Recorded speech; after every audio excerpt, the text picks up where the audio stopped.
Well, yes, I was made aware during treatment that dental care might be a problem after the radiotherapy because of the lack of saliva and also the effect of radiotherapy on tooth enamel and bones in general. So what I had to do was find a dentist who was sympathetic and understanding of the effects of radiotherapy, which I was fortunate enough to do.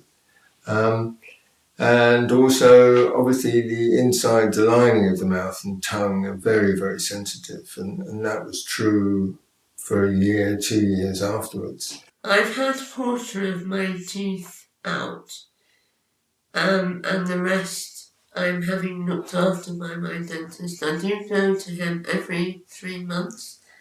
I use an Oral-B electric toothbrush, which he has recommended. So far, my teeth haven't had any decay, but I am very careful. After every meal, I clean my teeth, I have a mouthwash, and I poke them about, because I am a bit nervous about having tooth decay. I've made sure I go to the dentist regularly. I've had checkups. I've made sure that I use a fluoride toothpaste. One of the side effects from the radiotherapy has been I've got trismus, which is I can't open my mouth very wide. So when I have dentistry, go to the dentist, it's difficult for him to do a filling, and it's quite painful because it aches, the jaw aches. Because I don't have the saliva, the saliva isn't protecting the teeth in the way that it does for other folks. So I have to have rather better dental care. I make sure I clean my teeth regularly, 2-3 times a day. I've never had any problems since.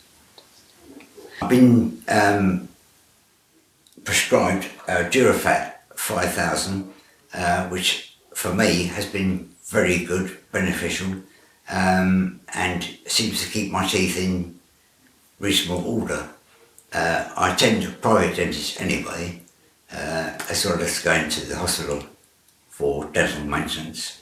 Speech and language therapists need to recommend to patients that though they may have finished treatment and they may be quite some time out of it, it's really important that they continue with a good range of exercises. We want to keep the tissue in the mouth and the throat as flexible as we can. Being able to open your mouth is so important because people need to visit the dentist, they want to be able to eat solid food, and sometimes the side effects of radiotherapy can increase later in the day. So being able to open the mouth to a good degree is really important. And they may be using that just by stretching exercises, they may be using spatulas, they may be using a particularly special device for doing that. But therapists would want to go on giving advice and maybe reviewing those patients because this is an exercise for the longer term.